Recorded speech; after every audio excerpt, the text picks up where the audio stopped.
Muy buenas tardes con todos. Este es el primer capítulo de la primera temporada de Viernes de Ambiente.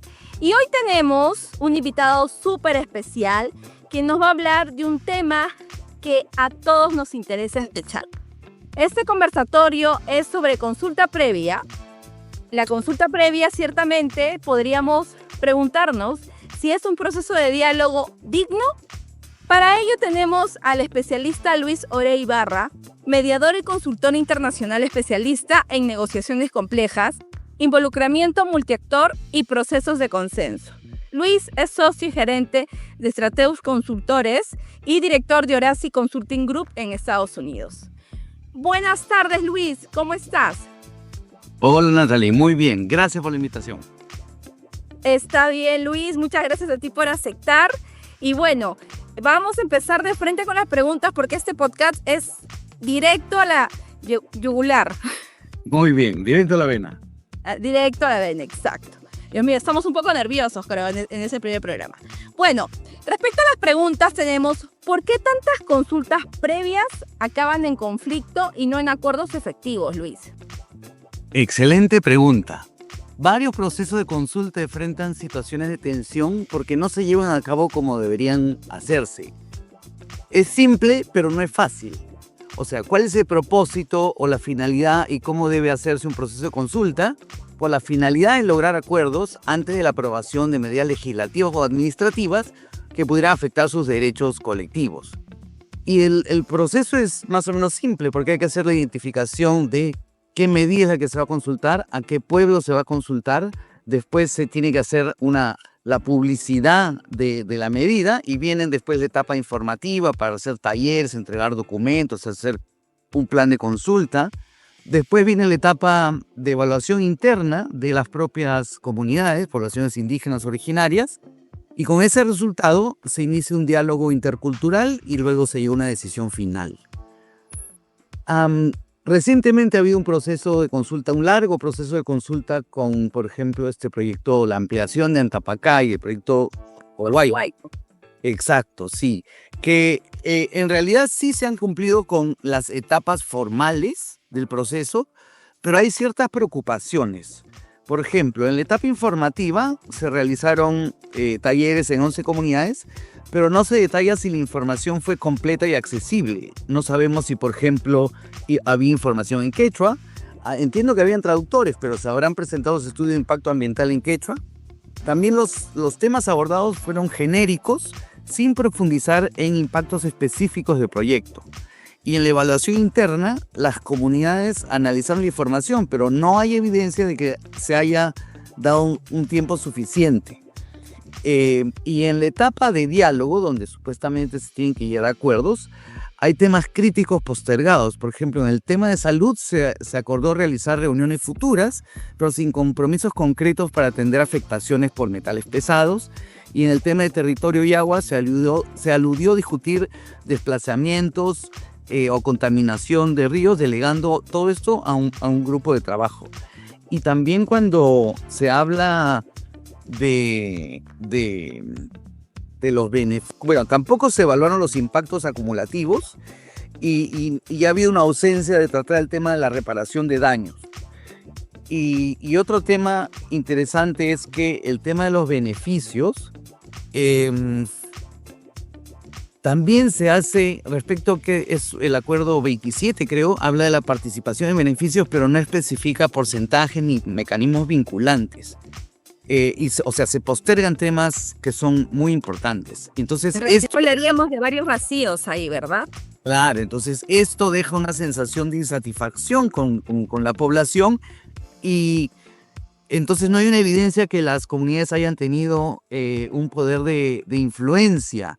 Y si hablamos, por ejemplo, de, oye, la consulta será un proceso de diálogo digno, yo tengo un colega en el Consensus Building Institute que explica que hay 4 condiciones para un diálogo digno, en el que las partes pueden ganar perspectiva, reconocer la humanidad del otro y querer escuchar al otro. Y estos son temas como reconocimiento, la capacidad de influencia, la reciprocidad y la claridad. Y cuando hablamos de influencia es, oye, tiene un sentido de influencia la población, no los que participan. Tiene un sentido de influencia en términos de cómo se va a resolver los problemas y en qué términos. O sea, los participantes sienten que tienen un sentido, capacidad de influir tanto en el proceso como en el resultado.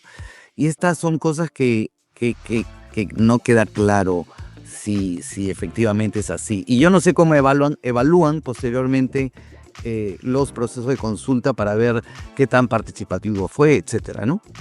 Sí, bueno, esto me da pie a otra pregunta, ¿no? Pero antes quería, pues, también señalar que en algún momento yo he sido parte de este proceso de consulta en Corcohuayco, ¿no? Como parte del asesoramiento de las comunidades. Y sí, ¿no? Justamente todos los vacíos que has indicado son los que en ese momento han sido reflejados, ¿no? En su debido momento cuando se brindó la asesoría.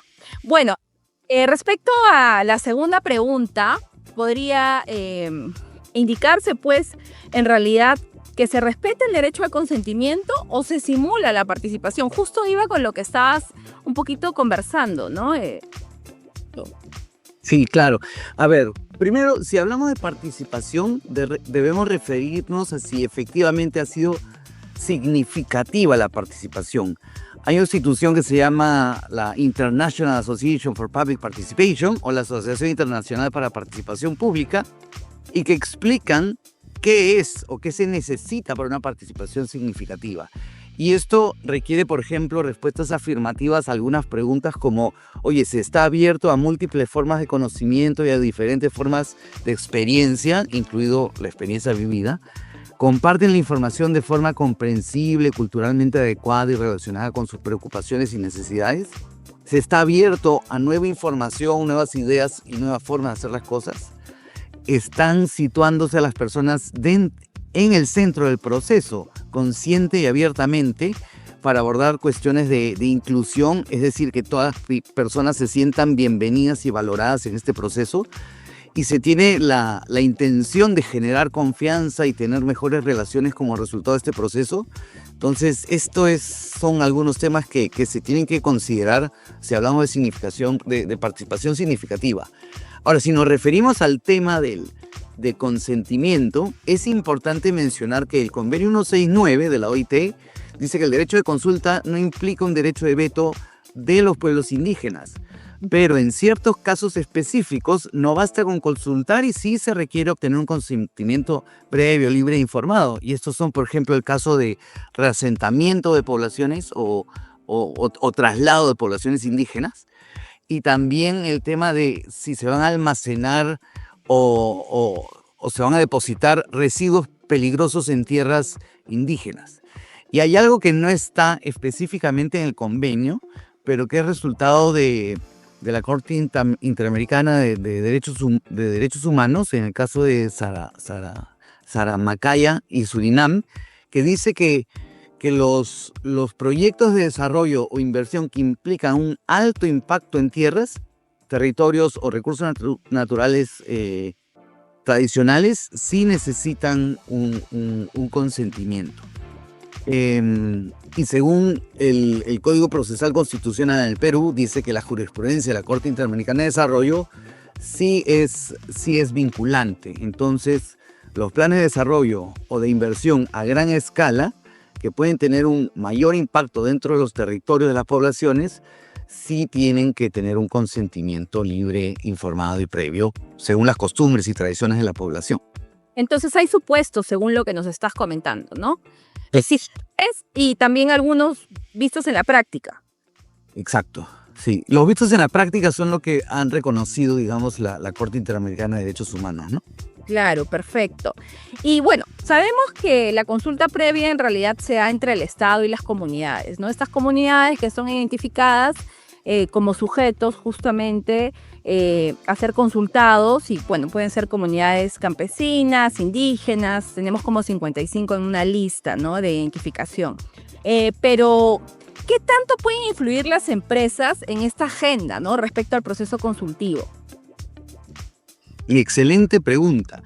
Pero uno podría decir, por ejemplo, que las empresas influyen en el proceso consultivo porque de no haber proyecto no habría proceso consultivo. Sin embargo, como bien dices, el Estado es el responsable de conducir el proceso de consulta, pero durante la consulta los pueblos deben tener la oportunidad de expresar sus preocupaciones. Y las empresas son quienes mejores conocen.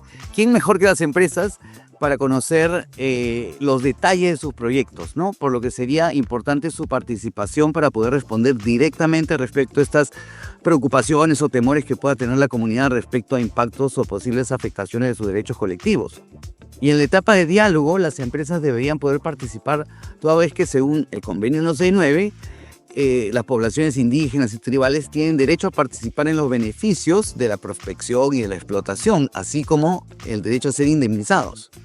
Entonces, si bien el convenio no reconoce este derecho a veto para vetar una explotación, sí tienen el derecho a negociar o a dialogar como herramienta para discutir acuerdos con la empresa. A través de tales conversaciones se puede persuadir a las empresas de la necesidad de adaptar algunos temas técnicos para reducir, por ejemplo, daños o impactos ambientales, así como temas de restauración posterior del medio ambiente, ¿no? Perfecto. ¿Y habrá, Luis, una lista negra de comunidades que siempre dicen que no? A ver, una lista negra es un registro de personas que han sido bloqueados o restringidos por alguna razón o por algún comportamiento inadecuado, sospechoso o prohibido, ¿no? Generalmente me resisto a hacer generalizaciones en términos absolutos, como siempre, nunca, nada, todos, porque la realidad rara vez es absoluta. Y cuando afirmamos que siempre ocurre, por ejemplo, X, basta con una excepción para que la generalización sea falsa. O sea, estas afirmaciones absolutas no resisten análisis riguroso y generan sesgos cognitivos. Y además estos términos absolutos inhiben o inhabilitan el diálogo e incluso se puede fomentar la polarización, ¿no? Sí sabemos que hay comunidades que suelen decir que no, porque no sienten que han sido escuchadas, sienten que se ha vulnerado su sentido de autonomía, es decir, sienten que se le imponen decisiones, o se consideran excluidos de los procesos de toma de decisiones en las que estas decisiones se les va a afectar. O sea, cuando alguien dice no a algo, es porque le está diciendo sí a otra cosa. Le dice sí a cuidar o proteger una preocupación, necesidad, aspiración. Por ejemplo, si una comunidad le preocupa que se pueda contaminar su territorio o fuentes de agua, entonces se debe dialogar sobre qué tipo de medidas se pueden implementar para prevenir o mitigar cualquier impacto, o incluso hacer una indemnización en caso de que ocurra un impacto que no sea deseado, pero que ocurre.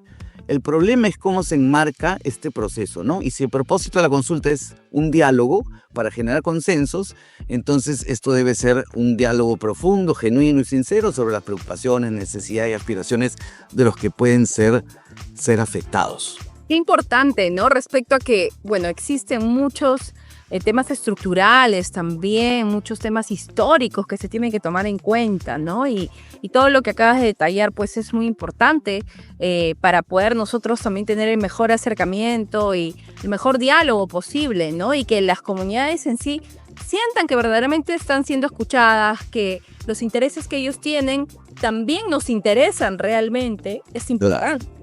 Por supuesto que sí. Sí. Y bueno, por último, porque estamos ya en este podcast que es súper así concreto y expreso sobre temas que son tan relevantes como este, ¿la consulta previa ha sido usada como excusa para evitar conflictos o para validarlo? ¿Qué crees, Luis? Creo que la consulta previa por muchos ha sido vista o utilizada como un simple procedimiento administrativo y no se le ha dado la relevancia que tiene. Si se llevaran de una manera más estratégica, alineadas con este propósito o finalidad de buscar acuerdos, la consulta previa podría ser incluso una oportunidad para darle mayor viabilidad a los proyectos de inversión. La toma de decisiones, siempre menciono esto, ¿no? Que la toma de decisiones sobre asuntos complejos no puede decidirse exclusivamente por el poder o la fuerza o por el derecho o legalismos. Las decisiones sobre asuntos complejos en los que hay múltiples intereses y diversos intereses deben tomarse con un enfoque de diálogo colaborativo y digno para construir estos consensos. Entonces, se debe realizar mejores esfuerzos para tener buenos procesos de consulta y diálogo que aborden estas preocupaciones, necesidades, aspiraciones de los involucrados, incluyendo Estado, empresa y comunidades.